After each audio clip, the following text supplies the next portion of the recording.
grief shouldn't waltz, yet tonight it takes the floor. Welcome to Mystery Parlor. I am your host, Axon. Tell me where you're joining from. Your words keep this circle alive. Let's step into the mystery. If I told you the trouble started with a Charleston, you'd think I was pulling your leg. I wasn't. A woman in black walked into the brownstone one June afternoon and did a dance step I hadn't seen since Prohibition, and if it hadn't been for the silver beads on her gloves, I might have thought she'd wandered in from a ghost story. I was at my desk in the office, flipping through an old issue of Esquire and keeping an eye on the orchid clock, when Fritz called up from the vestibule. "There is a woman here to see Mr. Wolfe," he said in that precise tone of his that usually means the visitor has already committed a culinary offense or worn something garish enough to offend his sensibilities. "She gave a name?" I asked. "She said only that Mr. Wolfe would want to see her." That, of course, was not how things were done at 35th Street. Not unless you were carrying a subpoena or had once saved Wolfe from drowning in duck fat. I told Fritz to show her in anyway. I was in the mood for trouble, or at least something more interesting than Wolfe's long-winded disagreement with Bon Appetit over the proper flavor profile of Italian parsley. She walked in like a woman who had made peace with every room before she entered it. Early 40s, sharp chin, silver streaks in her hair that matched her beadwork. The dress was black crepe, morning cut, but slit a little too high for grief. She wore gloves, which I always take as a bad sign unless the temperature's below freezing or the woman's named Garbo. I stood. "Miss?" "Mrs.," she corrected, and gave me a smile. "Twice over, though only one's dead. I suppose that's why I'm here. Most of our clients prefer to begin with a name." She didn't offer a hand.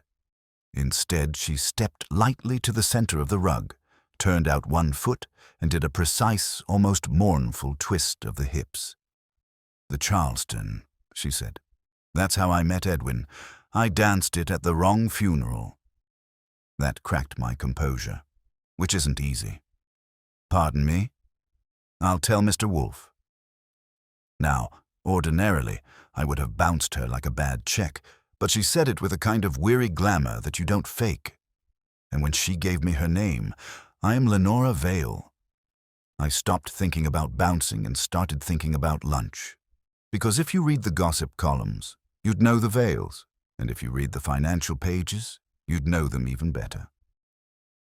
I went to summon Wolfe, figuring this was either a very good meal ticket or a very stylish waste of time. He was in the plant rooms with Theodore, misting the delicate odontoglossum section. I kept it short and said the words widow, veil, and funeral dance in the same sentence. He came down 10 minutes later. When he entered the office, she rose, gracefully, like a woman used to being watched. Wolfe looked her over from behind his desk, eyes half-lidded, not liking the gloves, but intrigued by the gall. "Mrs. Vale," he said, "why are you here?" "To hire you, Mr. Wolfe. I believe my husband's will was forged." He blinked, which for Wolfe is like a gasp. "Your late husband?" "Yes. Edwin Vale. He died 4 weeks ago. Heart failure. His death was expected. The contents of the will were not." Wolfe's fingers tapped the armrest once. "I'm not a handwriting expert, Mrs. Vale. You won't need to be, because the forgery was emotional, not mechanical. Edwin would never have left everything to his sister. Not after what she did." I leaned against the corner of the desk. "And what did she do?" She looked at me, long enough to make me feel like I'd said something rude at a wedding, and then back to Wolfe. "She danced with me at our first wedding anniversary. Edwin was out of the country. She wore a veil. She said she was celebrating my grief in advance." Wolfe closed his eyes and pinched the bridge of his nose. "Madame, I do not follow the logic from malicious ballet to criminal forgery." "Then follow the money," she said quietly. "Because I had none. And now I'm being watched, and someone was in my home last night. But nothing was taken, just rearranged." That perked him up.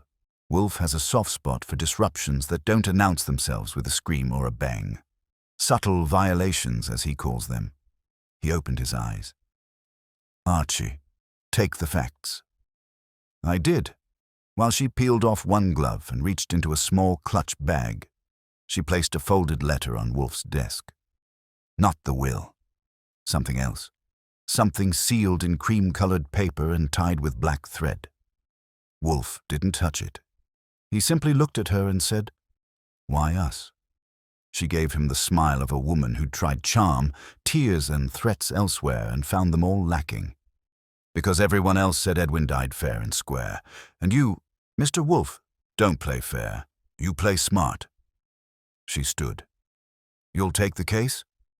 Wolfe muttered a protest, but I could see the wheel turning. He didn't like being complimented, but he liked being understood. "I'll consider it," he said. "Leave the letter." She nodded, turned, and walked out with a swing of silk and shadow. Just before the door closed, I swear I saw her heels click together like the tail of a bow. I looked at Wolfe. "You going to take it?" He stared at the envelope as if it might open on its own. "I do not like dancers," he said. "They are trained to be deceptive." Then he reached, finally, and slid the envelope toward him, which meant, yes, which meant trouble, which meant I was skipping lunch. Wolfe didn't open the envelope right away.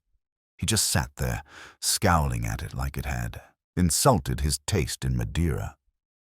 I waited, because interrupting that look is like stepping into a thundercloud with a golf club. After a solid minute, he reached for the ivory paper, broke the black thread, and unfolded the contents with the precision of a man handling a rare edition of Les Savoureux. I watched from my chair as his eyes traced the handwriting. His lips pressed together in that way they do when he reads something stupid but significant. "This," he murmured, "is not the will. It is a letter, dated 2 months before the decedent's death." I leaned in a little. "From Edwin," he gave a short nod. "To Lenora. It's written in his hand. And it suggests affection, protection. The tone is tender. Here," he passed me the paper. Wolfe never passes me anything unless it's worth reading twice. I read, "My dear Lenora, I have redrafted the document. It's safer this way, though I hate what it implies. I know you believe she won't strike again, but I know my sister. If anything happens, anything, go to Wolfe. Mention the Charleston. That alone should be enough to signal foul play. You'll find the new version in the old gramophone cabinet, beneath the liner. Don't touch it yet. Not until I'm gone. There's no point waking a wolf until the forest's burning. Edwin." I folded it slowly. Well, he wasn't subtle. "No," Wolfe agreed, and neither was she. "Vale's sister. What's her name?" Wolfe made a face like I'd asked him to spell sauerkraut with a K. "Miss Isadora Vale. She lives at the family estate, Ridgepoint House in Westchester. She is, by all accounts, a recluse with the instincts of a bear and the manners of a torch singer in decline. I take it you've encountered her." "Only once. At a dinner in 1946. She accused me of devouring other people's secrets like so much roast goose. I took it as a compliment." "Noted," I said. "So what's the move?" "The move, Archie, is for you to go to Ridgepoint. Speak with Miss Vale if she'll allow it. Take stock of the household. Find out who's in orbit and who's spinning. While you do that, I will send a request to Saul Panzer to visit Lenora Vale's residence tonight and inspect for signs of entry." I stood. "Want me to bring back a lock of Isadora's hair for your scrapbook?" Number but bring back an impression of her grip on the family. If Edwin left everything to her, and this letter is to be believed, there was a shift, sudden, concealed, and intended to be reversed. He tapped the desk. "That makes it worthy of inquiry." I got the address and the car keys, made sure my notebook had room for at least 4 odd relatives and 2 bitter servants, and headed out. Ridgepoint House sat like an aging prima donna behind hedges that had once been fashionable and were now just overgrown. The gates were open, but the house looked shuttered even in daylight. A long gravel drive led to a house with white columns that needed repainting, and a front door like a purse-lipped aunt who disapproved of everything. I knocked. Eventually, the door creaked open to reveal a man in a tight gray suit and a face that looked like it had been carved by someone with a grudge against cheekbones. "May I help you?" "Maybe. Archie Goodwin. I'm here to ask Miss Isadora Vale a few polite questions about her late brother." He didn't blink. "Miss Vale does not receive uninvited visitors?" I smiled.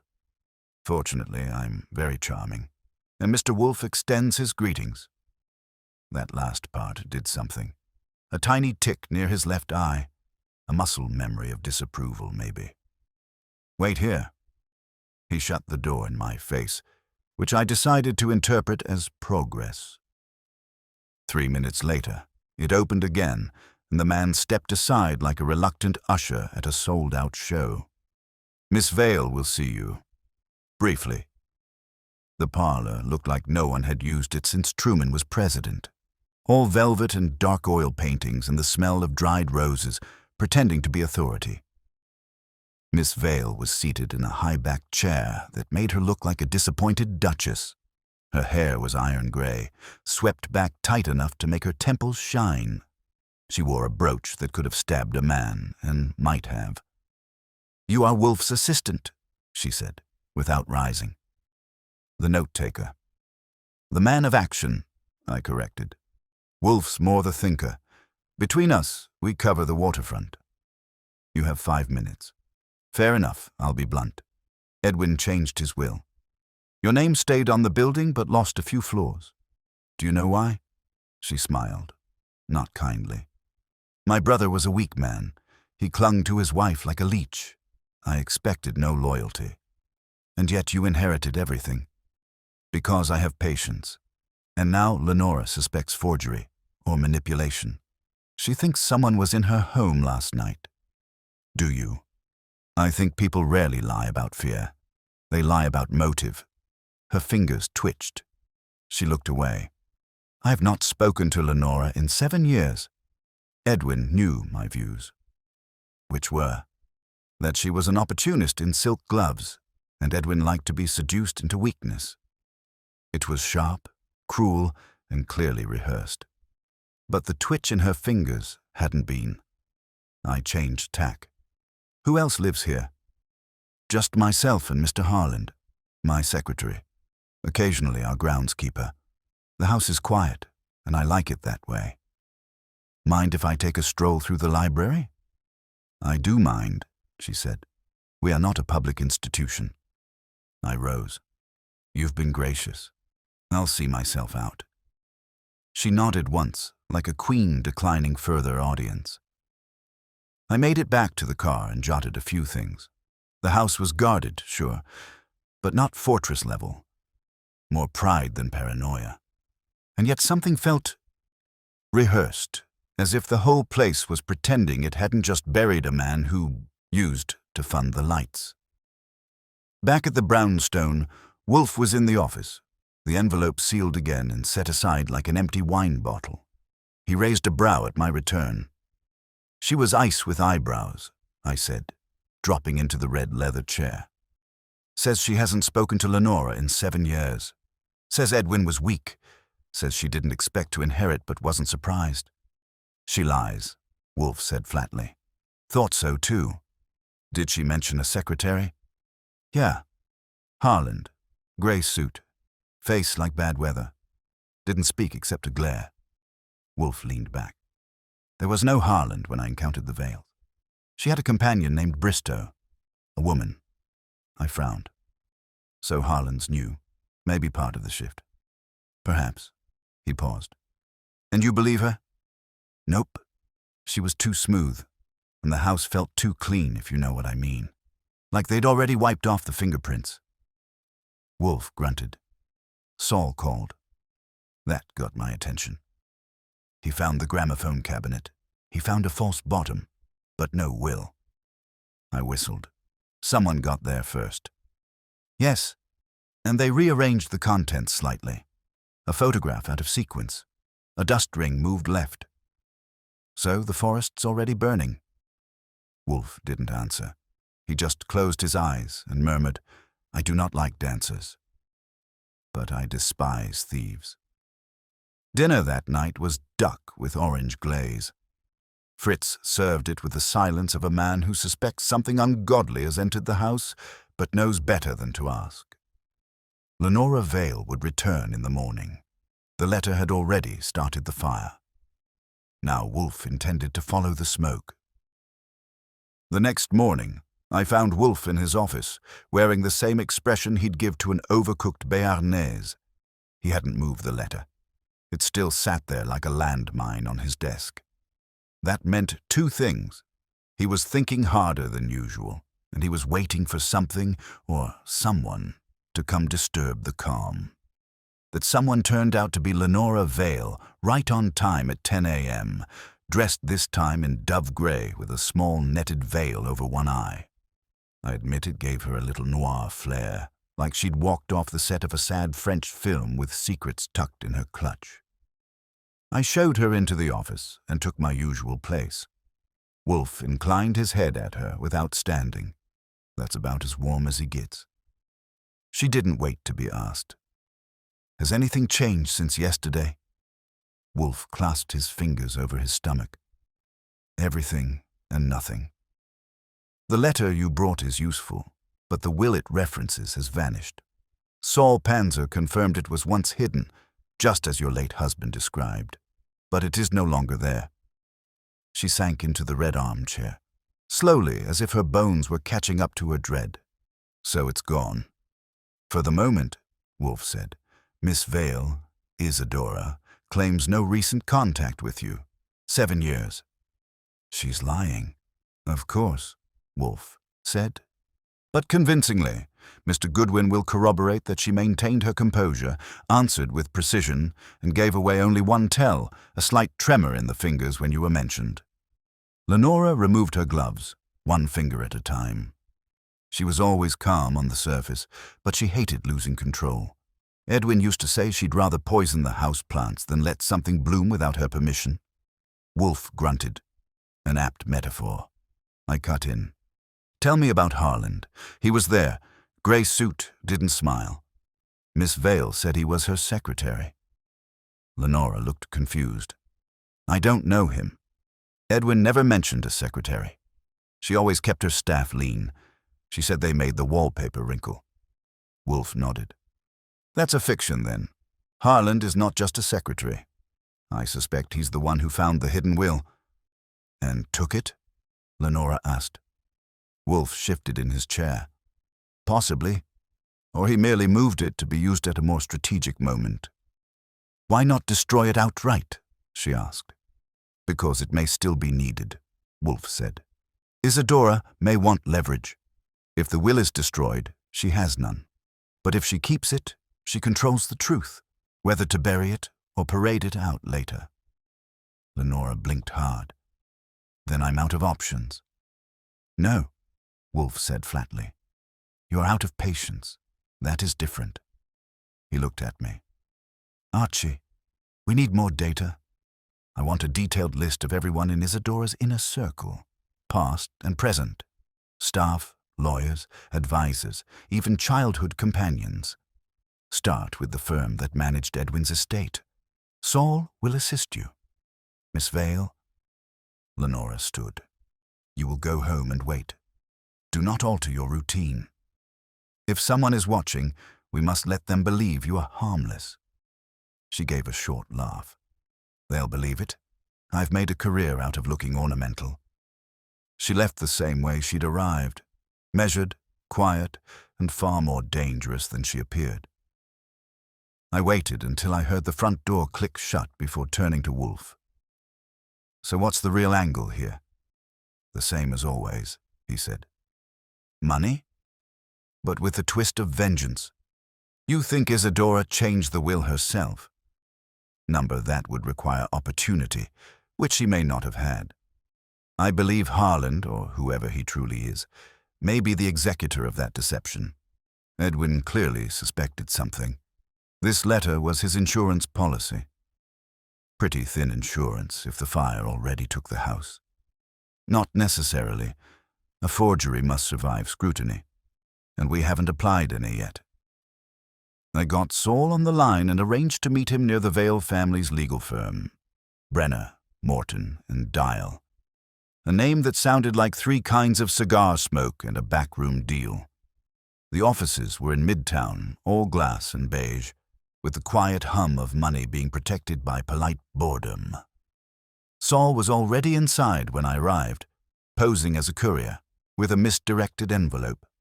I joined him at the elevator, gave him the rundown, and we rode up to the 14th floor together. He handed me a slip of paper. Receptionist says Edwin's lawyer was a guy named Marcus Dial. Been with the firm 15 years. Took over Vale affairs exclusively around 1958. He's still around? Office at the end of the hall. Empty today. Out sick, which may be true or convenient.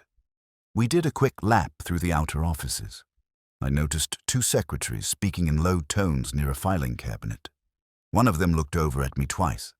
A 3rd time, and I'd have called it flirting. The 4th time I caught the whisper, "That's the one Wolfe sends," which meant our presence had already rung a bell somewhere. I stepped over, put on my most winsome smile, and said, "Excuse me. I was hoping for some guidance on Mr. Dial's schedule." The taller one blinked. "He's not in today." "So I've heard. When was he last here?" 2 days ago. He had a meeting with a client, Miss Vale." That made Saul and me exchange glances. "Miss Lenora Vale?" I asked. "No, Miss Isadora." "Did Mr. Dial mention the nature of their meeting?" "No," she said, starting to freeze up. "I'm sorry. I can't disclose anything else."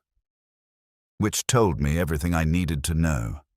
Something had gone down 2 days ago, and it had rattled the office enough that even the staff were speaking in riddles. Saul and I regrouped outside. "She's tightening the circle," he said. "Dial was probably the one who filed the forged version. But if Isadora met with him after the fact, it could be cleanup or insurance. Or she's losing her grip and trying to plug leaks." Back at the brownstone, I laid it all out for Wolfe while he was decimating a plate of coddled eggs. He didn't even look up. Harland was likely the one who retrieved the hidden will. But he wouldn't have done it without a signal. The meeting with Dial may have confirmed that the forgery was secure, giving Isadora the green light to remove any traces of contradiction. I said, "And the hidden will?" "Still somewhere," Wolfe said.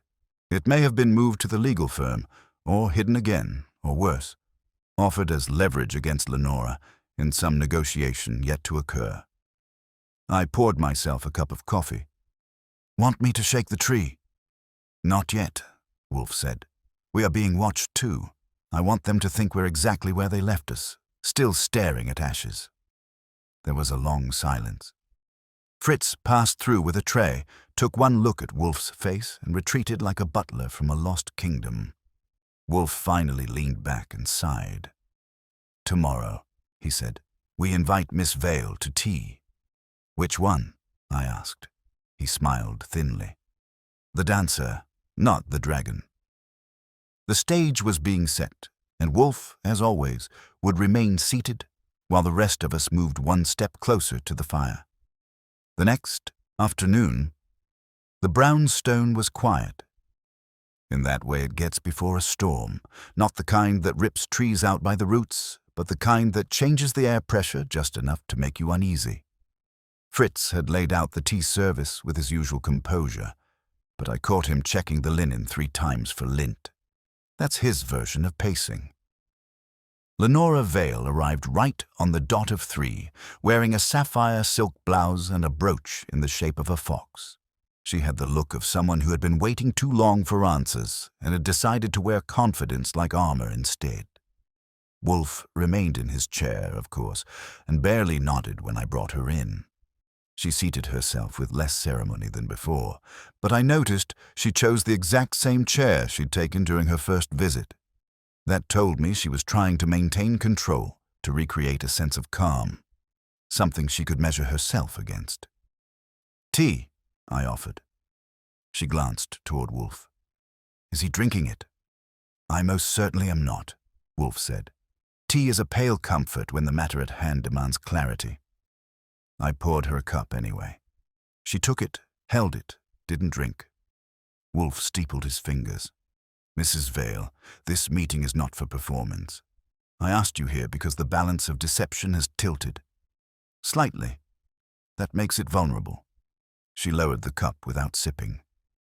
"Then I assume you have something for me." Wolfe turned his eyes to me. "Archie." I picked up the folder I'd prepared. "We traced your late husband's lawyer, Marcus Dial. He met with your sister-in-law 2 days before I visited Ridgepoint. Private, off the books, not listed in the log. No one wants to say what it was about, which tells me everything I need to know. Whatever happened at that meeting, it involved a shift in the plan." Lenora blinked. "A shift in what plan?" Wolfe picked it up. "In the disposition of the will, we believe Mr. Harland retrieved the hidden document you mentioned in Edwin's letter. That much is certain, but he did not destroy it. Not immediately." "Then where is it?" "If I knew," Wolfe said, "I would have retrieved it myself. But that is not the point. The point is that your sister-in-law is not trying to erase evidence. She's trying to control its release." "That doesn't make sense," Lenora said quietly. "Why would she wait? If she already got what she wanted, why not bury the original forever?" "Because she suspects," Wolfe replied, "that you have something else." Lenora frowned. "I don't." "No." Wolfe arched an eyebrow. "No diary? No duplicate letter? Nothing Edwin might have whispered in the dead of night, presuming it would be useful someday?" She sat back. "He was private, but not a conspirator." Wolfe gave a small grunt. "Love is rarely conspiratorial. But fear is. And your husband feared his sister's intentions enough to rewrite a legal document and hide it in a phonograph cabinet. That suggests a certain mental trajectory." "She always hated me," Lenora said, her voice a notch tighter. "From the first moment. She thought I was a trophy. She didn't understand that Edwin didn't want someone to reflect his life. He wanted someone to interrupt it." "Very poetic," I said. "But we still don't know what Harland's endgame is." Wolfe closed his eyes. "No, but we know his method. He's removed the key piece. Quietly. That suggests he wants leverage, not chaos. He wants her to dance." Lenora's head snapped up. "What?" Wolfe opened his eyes. "Forgive the metaphor. But someone in that house is pushing Isadora to make a move. Not simply to win, but to reassert power. I believe the will is being used internally, as a weapon, possibly even against her. But who would do that?" Wolfe looked to me again. "I made a few calls," I said. "Found something odd. A man named Emery Harland was arrested in 1949 for impersonating a private fiduciary. Ran a scam out of Chicago, convinced 3 widows to sign over power of attorney. Charges dropped, no conviction. But the name's the same. So is the face." I pulled out a photo Saul had managed to dig up, black and white, grainy, clipped from a back-page news article. Lenora took one look and went pale. "That's him." "Thought so," I said. "It's a good alias. Harland doesn't leave fingerprints, metaphorically or otherwise, but it means someone let him in, which circles back to Isadora." "She'd never trust a con man," Lenora said. "No," Wolfe said, "but she might hire one. Especially if she needed help reshaping something sensitive, like a legal document. Only now it's possible he's turned the tables." She stared down at the photo. "So what do I do?" Wolfe's voice was calm. "You let him believe you're beaten. You do not act surprised when your inheritance fails to materialize. You accept her story with quiet grace, and then, when invited, you go back to Ridgepoint. Invited? He will arrange it, Wolfe said. Perhaps Isadora will say it's to mend fences, or to offer you a consolation, but it will be bait, and you will take it. She looked up, fierce now. And if it's a trap? Then you will smile, Wolfe said, and let him spring it. But we will be watching. She stood, nodded once, and left without another word. This time she didn't look back. That's how I knew she'd been listening. I turned to Wolfe as the door shut behind her. So what now? We wait, he said. That's it? For today. Tomorrow you will pay another visit to Ridge Point. Find an excuse. Observe Harland. If possible, provoke him. We need to know if he's playing solo or if someone else is pulling the string. And if he doesn't take the bait, then we force him to, but gently, Archie. This isn't a boxing match. It's a dance. Still, don't like dancers, huh? He gave a thin smile. They move too easily. It's harder to spot the weight of guilt when it's wearing satin shoes. That evening, Saul called. He'd tracked down a woman named Bristow, the former companion Wolfe remembered from years back. She now lived in a modest walk-up in Queens and worked nights as a private nurse. He said she'd agreed to talk, but only if it was off the record. Wolfe nodded when I relayed it. Go. Speak with her. Alone. So I did. The apartment was neat, smelled faintly of antiseptic and lilac. Bristow was in her 60s, sharp eyes, strong jaw, hair in a tight knot. She offered coffee and didn't waste time. I left Ridge Point because I saw what was coming. What do you mean? Isadora never trusted Edwin, and she hated Lenora. When Edwin got sick, she started whispering about preserving the estate and undoing foolish attachments. Then Harland arrived. That was no secretary. That was a surgeon. Quiet, polite, and trained to extract. Extract what? Control. Paperwork changed hands. I saw things moved. Safes opened. She said it was all under legal guidance, but I heard her yelling once. On the phone. Something about keeping it out of her claws. I sat forward. Out of whose claws? Bristow's mouth was a hard line. Lenora's. You think Harland took the will? She hesitated, then nodded. But he's not loyal. He watches Isadora like she's next. I left with that ringing in my ears. By the time I got back to the brownstone, the house was dark except for the office. Wolfe was sipping beer. He didn't look at me as I stepped in. Well? She's cracking, I said, and Harland's waiting for the right moment to break her open. Then we must beat him to it, Wolfe murmured. Tomorrow, Archie. We go to Ridge Point. I blinked. We? He gave a sour look. Not I. Saul and you. I'll stay here. But the next move is ours.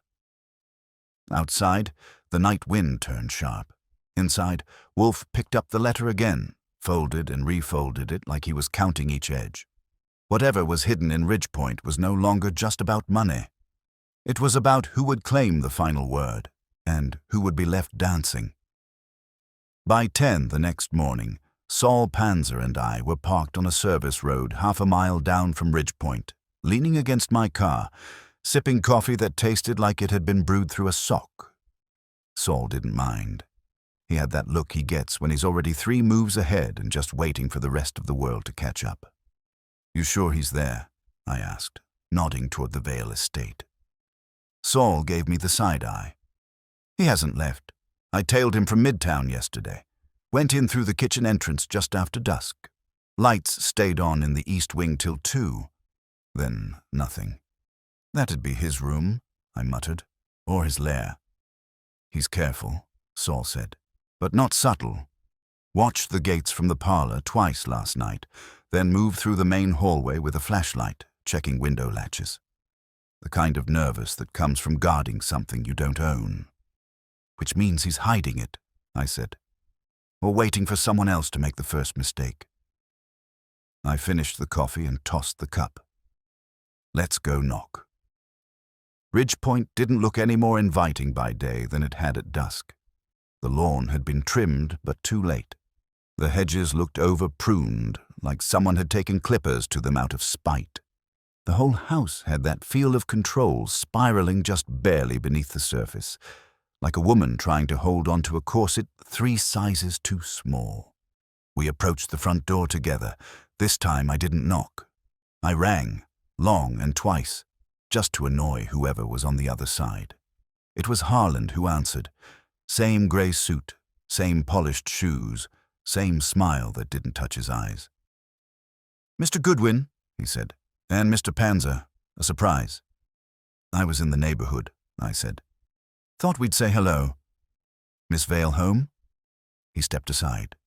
"She is, but she's not receiving." I walked in anyway. Saul followed without a word. Harland didn't stop us, but I could feel his jaw tightening with each step we took into the hall. I turned just enough to see if he was going to try something. He didn't. Instead, he closed the door behind us and said, "Then I'll inform her." "Do that," I said. "We'll wait in the parlor." He didn't answer. Just disappeared down the hallway like a shadow trying not to be noticed. The parlor was musty, dark, and staged. Same portraits, same furniture, nothing out of place, which is what made the out-of-place thing jump out. On the table near the window, someone had left a book face down, a minor detail. But Wolfe always said the smallest mistake was the one no one thought needed fixing. I stepped over and lifted the book. It was an old volume of Greek drama, Euripides, an English edition, well thumbed. Saul tilted his head. "You think Harland reads tragic theatre?" "No," I said, flipping the pages. "But I think Isadora does. And if Harland was in here overnight, maybe he touched something." I angled the spine and saw it, a thin slip of parchment tucked between pages 84 and 85. Not a bookmark, a receipt, dry cleaning, addressed to E. Vale. I passed it to Saul. "That name doesn't belong to Isadora." "Nope," he said. "It belongs to Edwin." I folded the parchment and slid it into my coat. The pages had a faint line of dust across the top edge, except for the center, which meant the book had been disturbed recently, but not replaced carefully. Footsteps returned before I could snoop further. Harland appeared with a smoother face but sharper eyes. "Miss Vale is indisposed." I gave him my best bland smile. "That's a shame. I was hoping to invite her to tea." "Another time, perhaps." He was trying to usher us out when Saul held up a hand. "Before we go, I'd like a word with you. In private." Harland stiffened. "Regarding?" Saul stepped closer, lowered his voice. "Chicago, 1949. I watched the change. Harland didn't flinch. He didn't even blink, but the temperature in the room dropped a few degrees. When a man doesn't react to hearing his own buried history, it means he's either very guilty or very professional. Possibly both. "I think you're mistaken," Harland said evenly. "Could be," Saul replied. "Or maybe you've just gotten better at staying mistaken." Harland stepped back. "I'm afraid I must ask you both to leave." I nodded. "Sure. But one more thing. When was the last time Miss Vale used the phonograph cabinet in her late brother's study?" That got a flicker. There it was, the shadow of recognition. "I don't know what you mean." I stepped closer. "I think you do. And I think you've been sleeping a little less since you opened it." Harland exhaled through his nose. "This is private property." I tipped my hat. "So's the truth, but it's got a nasty habit of showing up without an invitation." We left without a fight, which always feels like skipping the last verse of a song. Saul said nothing until we reached the car. Then, finally, "He's cracking." "Yep. You want me to lean harder?" "Not yet," I said. "Wolfe wants him uncomfortable, not defensive." Back at the brownstone, I gave Wolfe the dry cleaning slip, the book detail, and the conversation word for word. He listened in silence, then finally took a long breath and said, "Harland was holding the will. Now I suspect he's trying to sell it." "Sell it? To who?" "To the highest bidder," Wolfe said. "Isadora, most likely. Or Lenora, if he thinks she's desperate enough." "He's playing both sides?" "Not yet, but he's preparing to. That makes him dangerous." "Then what's next?" I asked. "We sit and wait for a blackmail note." "No," Wolfe said. "We make one." He turned to me. "Tomorrow, I want you to deliver a note to Harland. Anonymous. It will offer to purchase the hidden will for a modest sum and request a meeting. The language will be neutral, but the tone will suggest that someone in the house has already talked. And what if he calls the bluff? Then we've found the pressure point. If he responds, we trace the contact. If he doesn't, he'll go to Isadora. And that, Archie, is exactly what we want." He stood, slowly, like a man climbing a mountain of invisible weight. "This game," he muttered, "has gone on long enough." I nodded. "So we're calling their bluff. Number, we're calling their dance. And this time, we were the ones picking the tune." I wrote the note that evening while Wolfe dictated from his chair, his voice low and precise, like he was seasoning a broth, and didn't want to overpower the flavor. We kept it simple. To the one holding what does not belong to them. The item has value. We know what it is. Interested in a quiet solution. Discretion is assumed. Contact us through the classified section of the Gazette. Ad should read, "Winter leaves early this year. If no response by Thursday noon, we'll assume alternative arrangements must be made." Wolfe signed it not with a name, of course, but with a small pressed wax seal, a meaningless emblem, but it gave the thing weight. The envelope was blank, unmarked, folded once for a jacket pocket. My jacket pocket. I delivered it the next morning, dropped it into the Ridgepoint mailbox like it was a polite invitation to dinner. Harland was the one we were baiting, but there was a decent chance Isadora would intercept it, which Wolfe had counted on. Either she would confront him or he would conceal it. Both outcomes useful. Back at the brownstone, Wolfe was going through one of his post-breakfast rituals, thumbing through a botanical catalogue like it owed him money. I gave him the drop report, confirmed the delivery, and waited while he finished reading about a species of orchid I couldn't pronounce without practice. "He'll read it," Wolfe said finally. "The question is whether he believes it." "Or whether he believes someone talked," I said. "That's the key. If Harland has gone rogue, he'll panic. If he's still working for Isadora, he'll play it safe.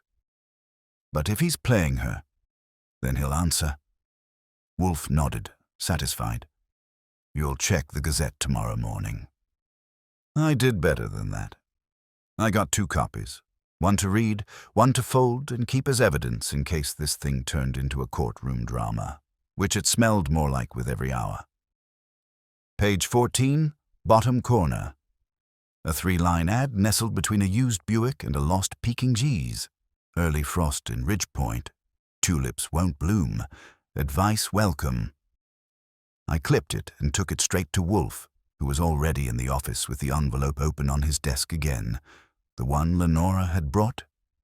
He didn't look surprised when I handed it over. "He bit," I said. "No," Wolfe replied. "He's nibbled. It's not confirmation. It's interest. He wants to know if the threat is real." "So how do we make it real?" "We do nothing," Wolfe said. "He'll make the next move. He must. He thinks someone in the house betrayed him. That's a crack. Now we wait for the break." The break came that evening. Lenora called at 6:47 p.m. sharp. She always had the timing of a stage actress, even when she didn't mean to. I picked up, expecting a progress report, maybe a new grievance. What I got was pure ice. He called me. "Harland." "Yes." "Not directly." "Through a man named Kessler.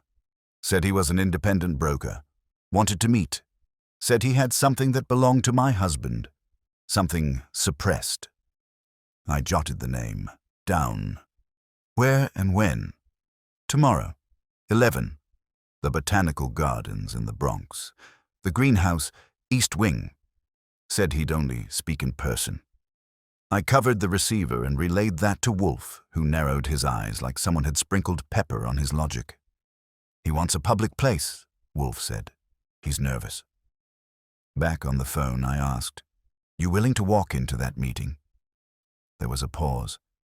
"Will someone be watching?" "Better," I said. "We'll be listening." She agreed. The next morning, Saul and I set up early. He handled the audio. I handled the pretense. Lenora wore a wide hat and carried a tote bag with a flower catalogue peeking out, just to play the part. Wolfe stayed behind, of course. He was allergic to unnecessary sunlight.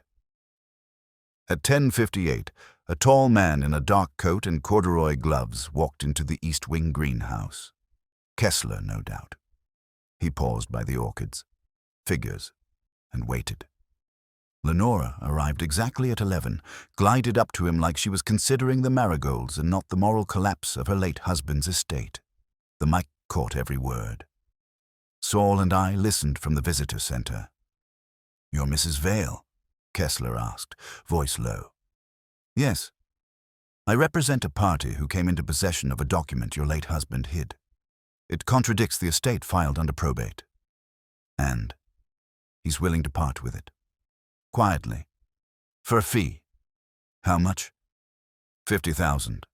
She didn't blink. "And in return, you receive the original. He'll sign a statement saying he discovered it after probate and didn't trust its implications. You can do with it what you wish." There was a pause, the kind Wolfe would have admired, long enough to stretch the tension, short enough to stay theatrical.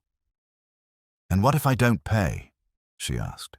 "Then it goes elsewhere, or disappears." "Tell him I'll think about it."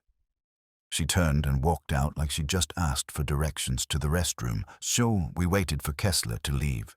Then we followed.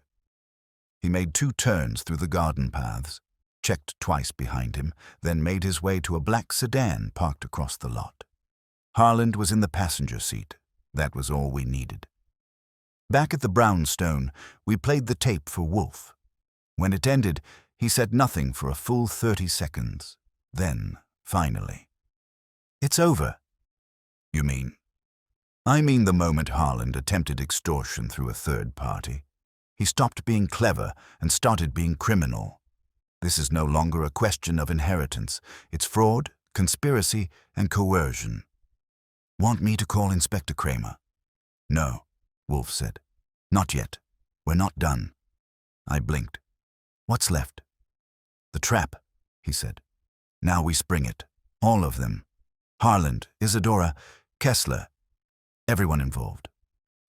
He pushed himself up from the chair with the kind of resolve that usually means someone's about to lose, and it's not going to be him. "Tomorrow at 4, Archie," he said. "Invite them all." I raised an eyebrow. "To what?" "To my office," Wolfe said. "To dance." By 3:30 the next afternoon, the brownstone was in full theater mode. The chairs in Wolfe's office had been arranged with diplomatic precision, 4 on one side facing Wolfe's desk, not too close to suggest intimacy, not too far to allow escape. I'd placed the small silver tray near my own chair, part prop, part threat, part psychological wallpaper. Wolfe liked to orchestrate confrontations like they were chamber music, tight, controlled, and unforgiving. This one would be no exception. Lenora arrived first, as arranged. She looked the part of the aggrieved widow, but had swapped silk for a tailored navy suit, her hair back, her earrings discreet. No glamour, no gloss. She was a woman walking into a room to reclaim something. I nodded her in and gave her the second chair from the left, Wolfe's direction. He'd already explained the arrangement. Positioning meant everything. Who faced whom, who had to turn to answer, who got boxed in. It was a chessboard disguised as furniture. At 3:52, Isadora Vale swept in with the grace of a queen who suspected her crown might be counterfeit. She wore deep maroon shoulder pads that could have taken down a cavalry unit, and an expression like she'd been forced to step over 6 puddles of indignity just to get here. Harland followed, silent, grey as ever, though today his collar was slightly misbuttoned, and that told me more than his eyes did. Kessler came last. He hadn't been invited by name, but Wolfe had anticipated his presence. He slunk in behind Harland and stood near the door until I motioned to the last chair. He hesitated, then sat. Wolfe waited for the room to settle before lifting his eyes. No greetings, no preamble. He let the silence hum for a few seconds, just enough to make everyone aware of it. "You all know why you're here," he said. No one spoke. "Good. That means we may begin without pretense." He turned slightly toward Isadora. "Miss Vale, you submitted a version of your late brother's will that named you sole beneficiary. That document has passed probate. You now control the majority of the Vale estate." She raised a finely tweezed eyebrow. "I do." "You do," Wolfe agreed. "But a second version existed, one that contradicted the first." Isadora didn't flinch. "I wouldn't know. Edwin didn't consult me in his dying days." "No," Wolfe said calmly. "He consulted Harland." The man himself didn't move, but his jaw had begun to clench. I watched it the way you'd watch a fuse. "You hired Harland under the pretense of administrative help," Wolfe continued, "but his actual skill set lies in legal manipulation. He was brought in to execute a revision, or more precisely, a suppression." Kessler shifted subtly. Wolfe went on. "The second will, hidden by Edwin in a phonograph cabinet, was retrieved by Mr. Harland shortly after the death. It was not destroyed. Instead, it was held, kept as leverage, first for Miss Vale, then for himself." Isadora turned her head slowly. "Is that true?" she asked Harland, almost absently. He said nothing. "Of course it's true," Wolfe said. "Mr. Kessler, seated behind you, delivered an extortion proposal to Mrs. Vale yesterday morning. He offered to return the will for $50,000 and a signed waiver of its legal implications." Kessler sat forward. "I didn't name the item." "No," Wolfe said, "but the context was unmistakable, and Mrs. Vale was wearing a wire. I have the recording." I opened the drawer and placed the small silver recorder on the desk. Kessler paled. Harland looked at it like it had grown fangs. Wolfe turned his attention now to Lenora. "You were not Edwin's legal widow by default. You were his chosen one. That choice was documented, sealed, and hidden for fear of precisely what has occurred, an erasure of his intentions by those who stood to gain otherwise." Lenora said nothing. She didn't need to. Wolfe returned his gaze to Harland. "Mr. Harland, you gambled on the silence of 2 women, one you underestimated and one you overestimated. That was your error." Then finally to Isadora. "And you, madam, are a tragic figure, not by disposition, but by design. You believed control could be maintained through proximity. You brought a criminal into your house and thought you could direct him. Instead, you've been directed." Isadora stood. Wolfe did not raise his voice. "You will sit." And like a stage cue, she did. "Your brother feared you. That is a regrettable truth. He left you what he felt he owed, but he left the rest to his wife, and though he did not live to see you stripped of power, he planned for it." Wolfe looked at me. "Archie." I rose and produced the second letter, the one Saul had retrieved from Edwin's safe deposit box that morning with Lenora's key. The backup, the insurance. Edwin Vale's final letter, handwritten, addressed to Wolfe, and postmarked a week before his death. I handed it over. Wolfe unfolded it slowly. "In this letter," he said, "Edwin Vale confirms that he submitted a revised will to his attorney, Mr. Marcus Dial. That will left the estate in 2 parts, half to his wife, half to a charitable trust in his name. Miss Vale was to receive a stipend, not a fortune." He folded it, slid it into a folder, and tapped the desk. The attorney has now admitted that the will disappeared after a meeting with Harland, whom he mistook for a court officer. That will has since been located. That last line landed like a bell dropped in a cathedral. Kessler broke first. "This isn't admissible." "It is," Wolfe said, "and it will be. But I have no interest in trials." Harland stood. "What do you want?" Wolfe gave him a look so still it could have been carved. "You will return the document today. You will sign a statement. You will confess to your role in its suppression, and you will disappear quietly. If you do not, I will ensure you are prosecuted for fraud, conspiracy, and extortion. The recording is already with the district attorney's office. This meeting was a courtesy." Harland swallowed. "I want immunity." Wolfe smiled. "You're not getting it." Kessler stood too. "I had no idea what the document was." "No doubt," Wolfe said, "but you knew it was stolen. That makes you an accomplice. I suggest you negotiate your conscience with the DA, not with me." Kessler sat back down. "Hard." Isadora's voice was the last to rise. "He was mine. My brother." Wolfe didn't blink. "Number, he was himself, and he died trying to escape your shadow." The room was silent after that, the way a room gets after something final. I escorted them out, one by one. Harland didn't look at me. Kessler nodded once, like a man leaving a casino he'd been thrown out of.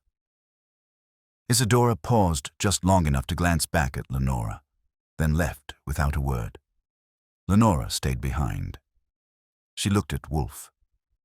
"Why did you do it?" He reached for his beer. "Because truth, when left to rot, spreads, and because your husband paid me in trust." She didn't cry. She just nodded once and followed the others out. Later, after dinner, I asked Wolfe what he really thought of Isadora. "She is not a villain," he said. "Merely a woman who mistook proximity for possession. It is a common error." Then he sipped his beer, set it down, and closed his eyes. "I do not like dancers, Archie, but worse are the ones who insist the floor belongs to them." I left him to his silence. The case was over. The dance had ended. The next morning, the brownstone was back to its natural rhythm, quiet, controlled, and slightly irritable. Wolfe was in the plant rooms upstairs, no doubt whispering encouragements to a rare cymbidium, and I was nursing a second cup of coffee with the paper folded beside me, unread. My mind was still replaying the day before, the expressions on the faces in that office. Harland's brittle restraint, Isadora's flicker of humiliation, Kessler trying to melt into the furniture, but mostly Lenora, composed, level, exact. She hadn't returned after leaving the brownstone, and Wolfe hadn't expected her to. Once the machinery of legal restitution was set in motion, the emotional gears had to turn in private. Wolfe would say that justice isn't catharsis. I'd say that's because he's never tried revenge with a side of grace. Fritz entered the office, as quiet as ever, and set down a small envelope on Wolfe's desk. "Messenger just brought this," he said. "No return address." I opened it, half expecting a poorly disguised apology from Kessler or another elegant hand grenade from Isadora. Instead, it was a single sheet of cream stock, handwritten, "To Mr. Wolfe and Mr. Goodwin. My husband once said that justice wasn't loud, just precise. Thank you for giving him the last word. The enclosed is a token, not a payment. The debt is already paid. Lenora Vale." Tucked inside was a card from the New York Philharmonic. 2 seats, box tier, season access. I held it up like it might bite. "She's thorough," I said. Wolfe had come in behind me without my noticing. He glanced at the card, made a small noise of disapproval, and sat. "We will not attend," he said. "I dislike being trapped in acoustics I cannot control." "I might go," I said. "It's almost like being allowed into a crime scene with a live orchestra." "You may do as you please," he said, "provided it does not involve bringing musicians into this house." I returned the card to the envelope and tucked it into the desk drawer. Wolfe poured himself a glass of beer, his first of the day, and sat silently for a moment, eyes unfocused. "Will the second will hold up in court?" I asked. "Yes. It is witnessed, time-stamped, and confirmed by Dial's deposition. The original has been recovered. Harland has confessed. Kessler will testify. The matter is resolved." "But not over." "No," Wolfe agreed. "Not for Miss Vale, nor for Lenora." I leaned back. "You think she'll stay in the city?" "For now. Grief is less hostile among strangers. Eventually she'll find her way back to something stable. It will not be Ridgepoint. Isadora won't fight it. She will, but quietly. She cannot afford another public confrontation. Her pride has taken on too much water. And Harland." Wolfe gave a slow shrug. "Vanished, as predicted, which was true. Harland had signed the confession Saul had helped draw up, acknowledging the suppression and attempted sale of the revised will, and then, with the ink barely dry, disappeared into the fog of back channels and bad choices. Saul said he'd tried 3 different names leaving New York by train that night. No match. It was almost impressive if you could overlook the fact that the man had been one moral stubbed toe away from prison. The phone rang at 11:03. I picked it up. "Goodwin." A pause. Then, "Archie, it's Dial." The lawyer's voice was hoarse, like he'd swallowed too many secrets and chased them down with regret. "I wanted to thank you for seeing this through." I waited. "You were right about Harland. I never should have trusted him. But he came with letters, court credentials, everything. He said Edwin wanted things sealed quickly." I let him talk. "I knew Edwin. Not well, but well enough to see how much he hated conflict. I thought maybe he'd changed his mind at the end." "You thought wrong," I said. "I know." There was another pause. "Lenora asked me to revise the foundation documentation," he added. "The trust Edwin named in the second will. She's expanding it. Music, scholarships, theater grants. A chair in his name at NYU. Sounds like she's trying to write a new ending." "She is. I thought you should know." He hung up. I relayed it to Wolfe, who nodded once, then reached for the remote and turned on the radio. Classical station. Something slow and sentimental. He didn't flinch. Around noon I decided to go for a walk. The air outside was clear in that brief, deceptive way early spring days have of pretending everything's starting over. I passed a couple arguing about reservations, a florist rearranging a stubborn display, a boy in a red scarf pretending not to cry over a spilled ice cream cone. I ended up at a bench across from the public library and sat for a while. Wolfe didn't need me for anything. For once, the puzzle pieces had all been placed, and none of them had rolled under the furniture. When I returned, there was a letter on my desk. Wolfe was nowhere in sight. It was addressed in narrow, deliberate script. To Mr. Goodwin, "I was wrong about you. About both of you. I once said you were vultures feasting on secrets. I see now that you were the surgeons. I do not forgive you, but I will remember. Isadora Vale." There was no return address, no envelope sent, just the weight of something unwilling to die quietly. I folded it and dropped it into the bottom drawer. Some letters don't get answered. Later that evening, as Fritz was serving trout in lemon butter, Wolfe said, "You've looked sullen all afternoon." "I'm not sullen," I said. "I'm thinking.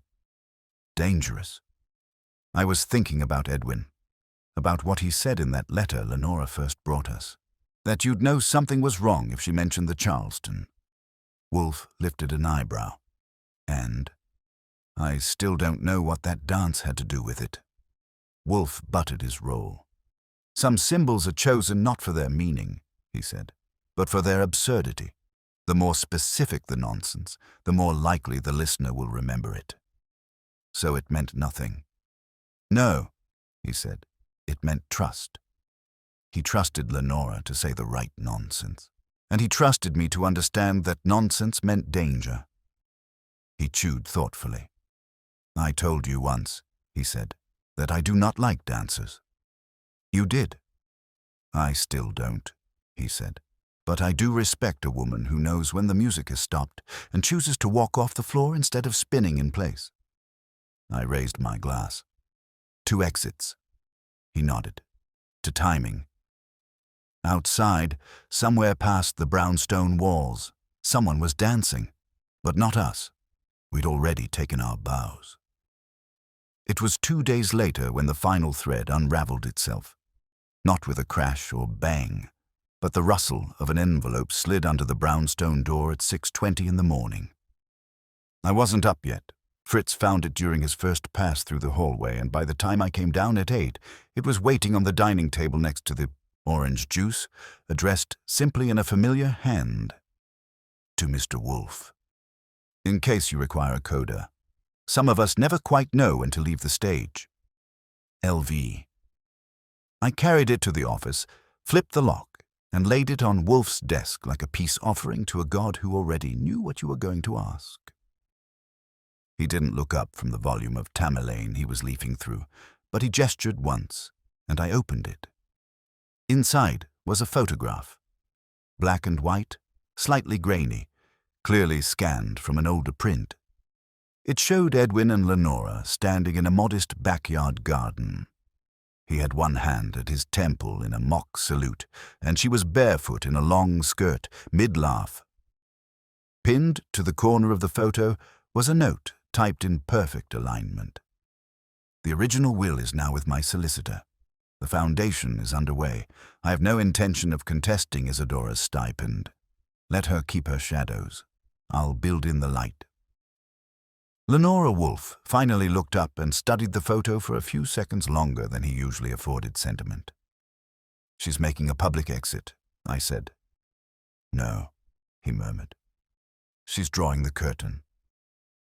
I waited while he set the photo aside with a tenderness that would have shocked anyone outside the inner circle of this house.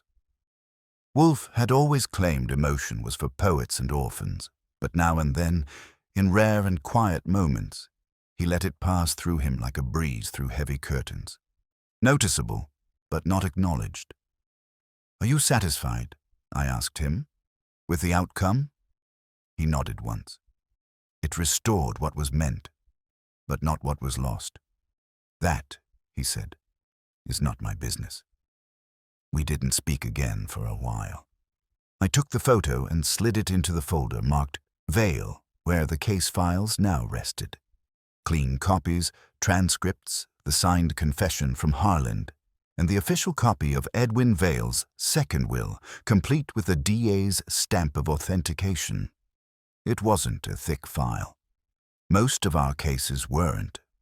The real weight always came from what wasn't written down, the pauses, the motives, the room tone of grief. By late afternoon, I'd almost convinced myself the story was wrapped. No surprises left, no loose ends, which, naturally, was when the doorbell rang. I answered it and found myself staring at an elderly man with a silver cane and the kind of patience that comes from always being listened to. Mr. Goodwin? He asked. That's me. He extended a business card. White, embossed, government crest at the top. Elliot Farber, State Auditor's Office. My spine tightened an inch. I motioned him in. He was seated in Wolfe's office 5 minutes later, sipping Fritz's coffee and eyeing the carpet with bureaucratic precision. Wolfe, as expected, was not pleased by the disruption, but less so by the man's tone, which was smooth, affable, and entirely too practiced. I'm here regarding a matter related to the Vale Trust, Farber said. Nothing concerning, I assure you. Merely routine due diligence. Wolfe gave him the gaze reserved for inspectors, taxmen, and amateur chefs. Then why not send a letter? Farber smiled. Mrs. Vale has requested the foundation be registered under specific philanthropic exemptions. It raised a few questions about original documentation, chain of custody, authenticity. It's been authenticated by the DA's office, I said. Chain of custody began with Edwin Vale, continued to his attorney, passed through a regrettable detour, and was ultimately returned to the estate. Indeed, Farber said. But there's the matter of the first will, the one originally filed with probate. What about it? I asked. It's disappeared. I blinked. That's not our problem. No, Farber agreed.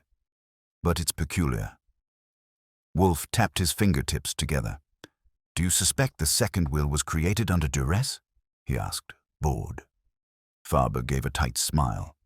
No, Mr. Wolfe, I suspect the first one was. Now that was something. Wolfe sat back. Explain. Farber sipped his coffee, then folded his hands. In the original will, Isadora Vale is left everything. That contradicts Edwin's prior statements, his financial activity in the months before his death, and his transfer of certain properties into trust under Lenora's name. That's not illegal, but it's odd. Wolfe closed his eyes for a moment. You believe the first will was fabricated? I believe, Farber said, it may have been a bluff, a legal placeholder to delay inquiries. If it was forged, as your investigation suggests, then its disappearance complicates the timeline. We can't trace what doesn't exist. That sounds like a matter for your office, not ours, Wolfe said. True, but since your work triggered the discovery, I thought it courteous to share the possibility. Someone may have helped that will vanish. He stood. If you recall anything unusual regarding its physical destruction, or if anything turns up in your records, do let us know. Wolfe didn't respond. Neither did I. Farber left with the same composed gait he arrived with, cane tapping lightly, like punctuation. Once the door shut, I turned to Wolfe. You think Lenora destroyed it? No, he said. She wouldn't. Then who? Wolfe reached for his beer. The same man who forged it, he said. Harland. Why? To eliminate the evidence of forgery, a second signature, a fake notary, inconsistent paper grain. He couldn't destroy the real will, so he erased the false one, to cover the full arc of the deception. And he did it before we caught up. Yes, Wolfe said. Just barely. I sat back, letting the weight of it settle. Think they'll catch him? Eventually. Men like Harland always repeat themselves. That night after dinner, Wolfe sat in the office with the windows open. The air smelled of rain, something wet and sharp and undecided. He didn't say much. Neither did I. At some point, as the light faded, I pulled out the photo Lenora had sent. I hadn't told Wolfe, but there was a second image behind it. Folded, smaller. It was of her dancing. Alone in an empty room, barefoot again. Caught mid-spin, hair blurred, her face turned just enough to be unreadable. On the back, in ink barely legible. Sometimes Mourning looks like movement. I slid it into the file and shut the drawer for good. And outside, on a street where no music played, the world kept moving. By the next morning, it was clear that the ripple from Farber's visit wasn't going to fade. It was spreading.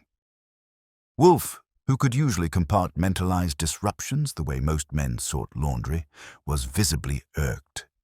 He spent the better part of breakfast muttering about institutional redundancy, wiping his hands too often on the napkin between bites of scrambled eggs. For Wolfe, this bordered on public outrage. I let him grumble. I'd seen what a bureaucratic aftershock could do to a case we thought was closed. New reviews, recertifications, the whole affair dragged back through the legal machine by people who had no interest in clarity, only in caution. And Farber hadn't knocked on our door out of idle curiosity. Someone had whispered in his ear. At 9:30, Saul called.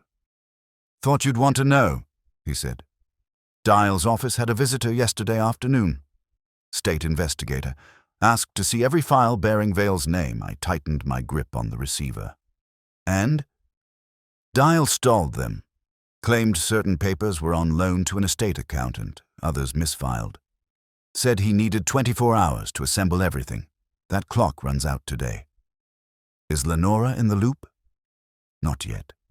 She's in Boston. Something about securing early trusteeship appointments for the foundation. Quiet trip.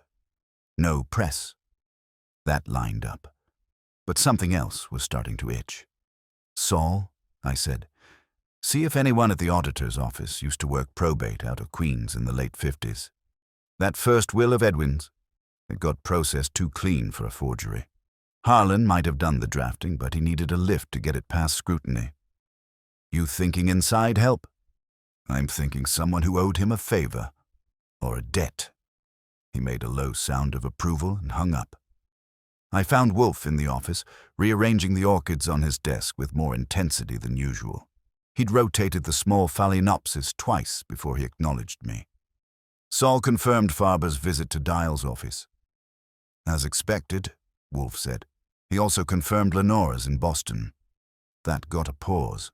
And I think we're not the only ones being circled. Wolfe shifted back into his chair and narrowed his eyes at the corner of the ceiling, the way he did when following a thread in his head that hadn't yet told him what color it was. He stayed that way until Fritz came in with a tray, coffee for me, beer for him, and a note on a folded napkin. Messenger again, Fritz said. I took the note. No envelope, just paper. Thick stock, sharp fold, typed in courier. You closed the case, but the floor's still moving. You were wrong about the curtain. IV. I handed it to Wolfe. He read it once, then twice. His face didn't change, but I could feel the weight shift in the room. She's unraveling, I said. No, Wolfe said. She's planning.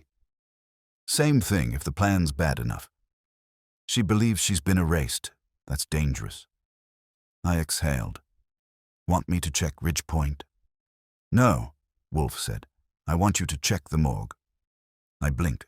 Excuse me? New York County Medical Examiner's records.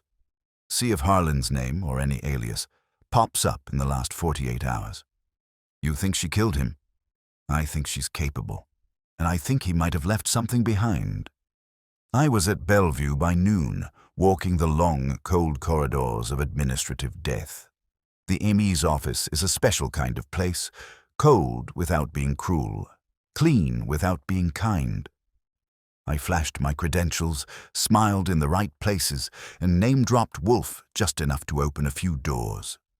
No Harlan, no aliases, no John Does matching his description. But there was something.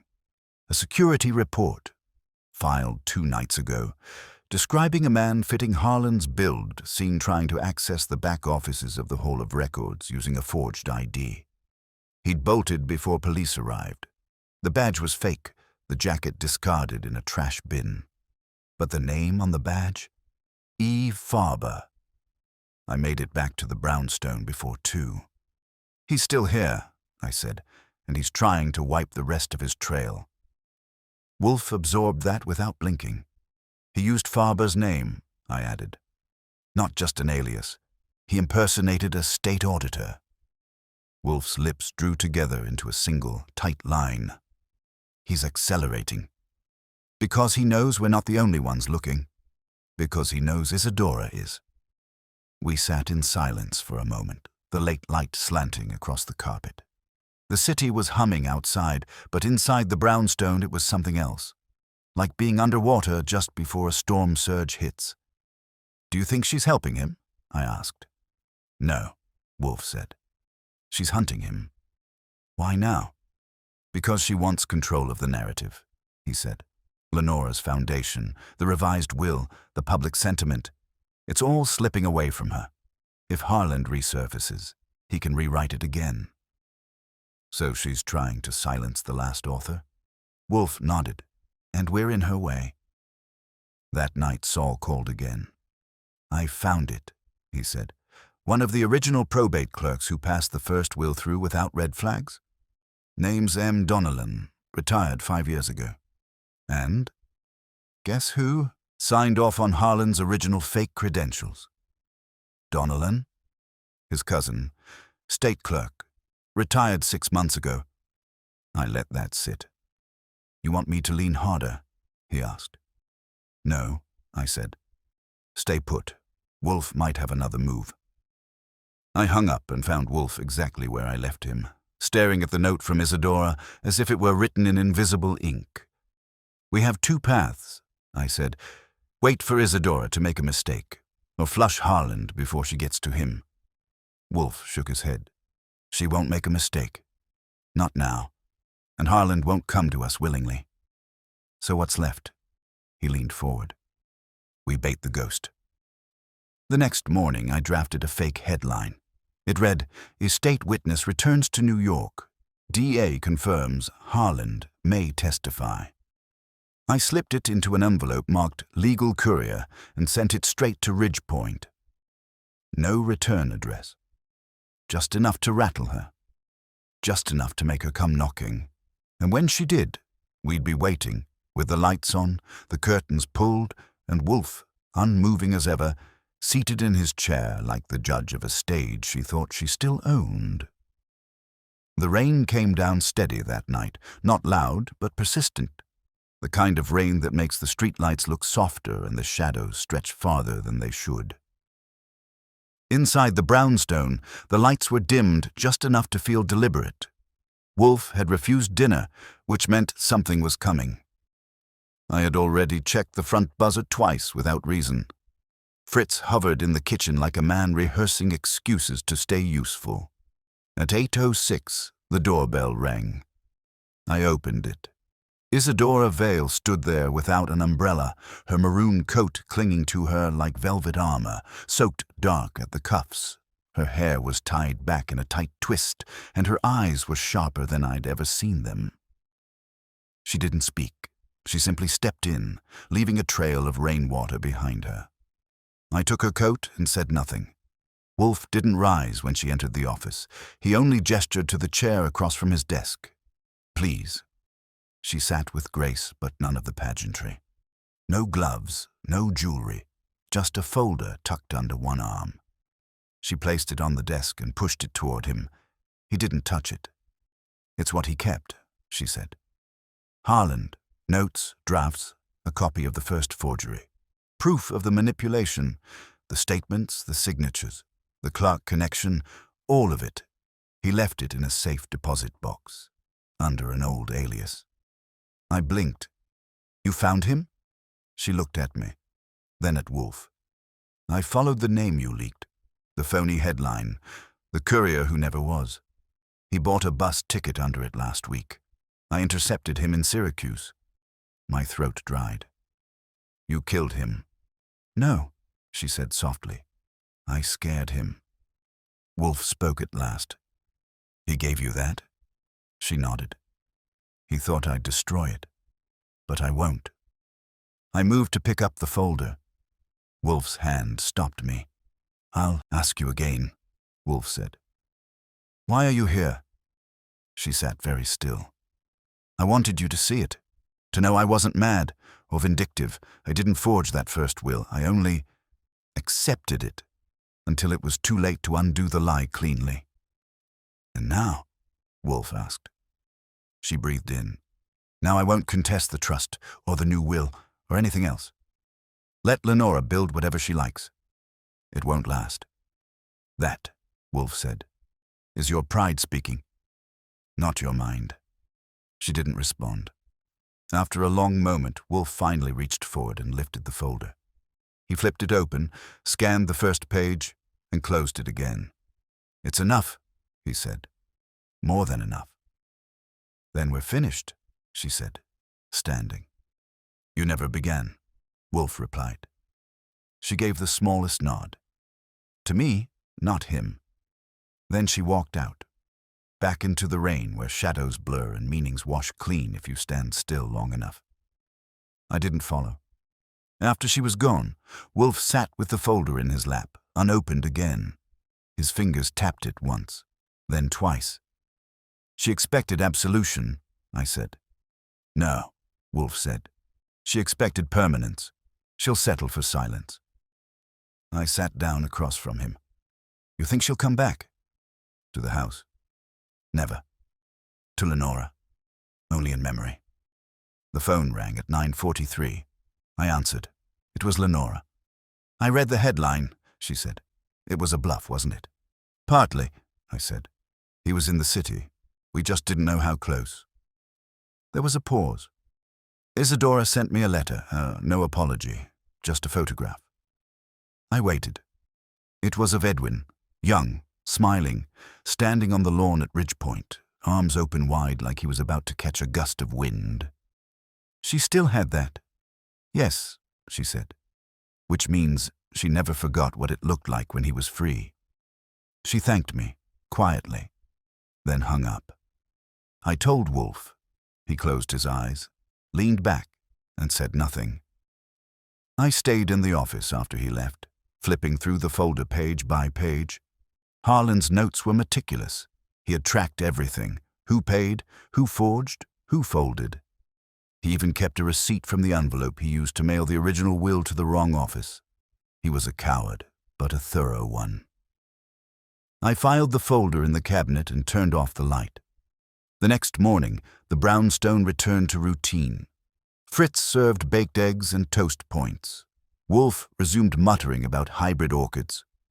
Saul dropped off a clipping from the Times, a glowing article about the Vale Foundation and its new initiative for young artists. There was no mention of the storm behind it.